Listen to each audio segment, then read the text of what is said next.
Il y a quatre raisons principales. La première, c'est que une monnaie sert pour faire des échanges. Or, nous échangeons très peu entre nous au sein de la zone franc.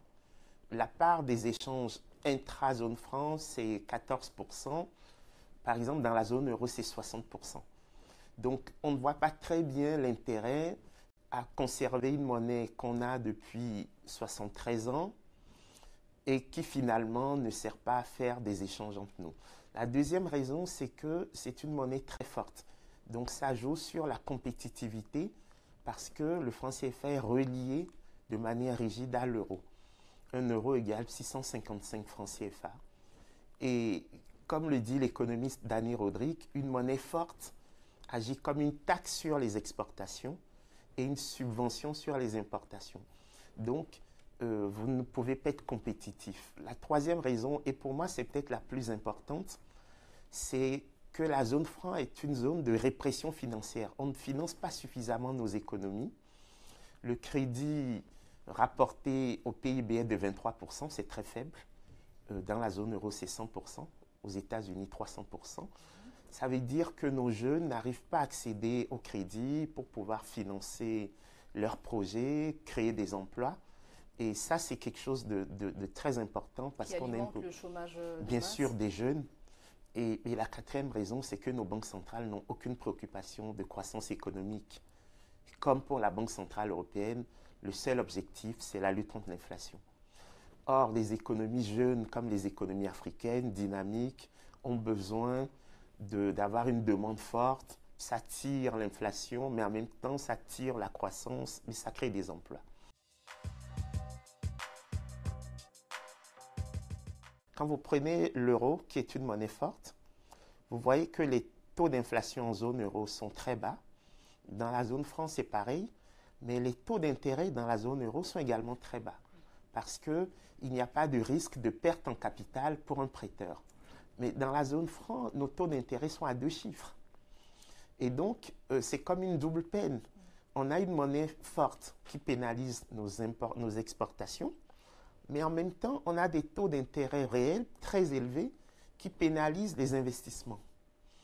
Parce que quand vous empruntez à 10% en taux d'intérêt réel, avec votre économie qui croît à un rythme de 5%, en moyenne, vous ne pouvez pas rembourser votre emprunt. Donc ça dégrade le portefeuille des banques et finalement, on ne voit pas trop l'avantage qu'on tire du fait d'avoir une monnaie forte. Je crois qu'il profite à deux catégories.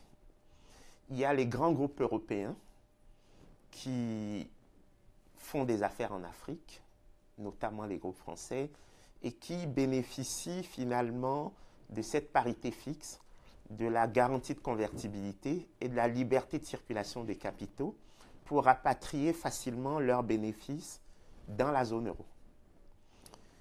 Et puis, les classes urbaines africaines moyennes qui peuvent importer facilement les biens et services. Et il y a une frange de ces classes, c'est vraiment les plus riches africains, qui eux peuvent même s'offrir des appartements à Paris, qui peuvent vraiment utiliser les avantages du franc CFA pour investir plutôt dans la zone euro. Moi, ce que je suggère, c'est que le CFA soit dans un premier temps rattaché à un panier de devises. C'est-à-dire, pour l'instant, on n'a que l'euro comme lieu de rattachement. Il faudrait absolument le dollar, parce que c'est la monnaie du commerce international. Il faudrait le yuan chinois, parce que nos économies commercent de plus en plus avec la Chine. Et la livre sterling, parce que le Nigeria a l'essentiel de ses réserves de change en livres sterling. Or, pour la monnaie CEDEAO, que nous appelons de nos voeux, le Nigeria sera un acteur incontournable. Donc, ça suppose, comme le Trésor français ne pourra pas garantir une parité entre le CFA et un panier de devises, il faudra rompre le lien ombilical avec le Trésor français. à partir de ce moment, la deuxième étape sera de négocier soit avec des banques commerciales, soit avec de grandes institutions comme la Banque des règlements internationaux, le dépôt de nos réserves, de sorte que nous puissions avoir une monnaie flottante. Moi, je pense qu'il faudrait 5 ans à peu près pour tester la viabilité d'un tel système.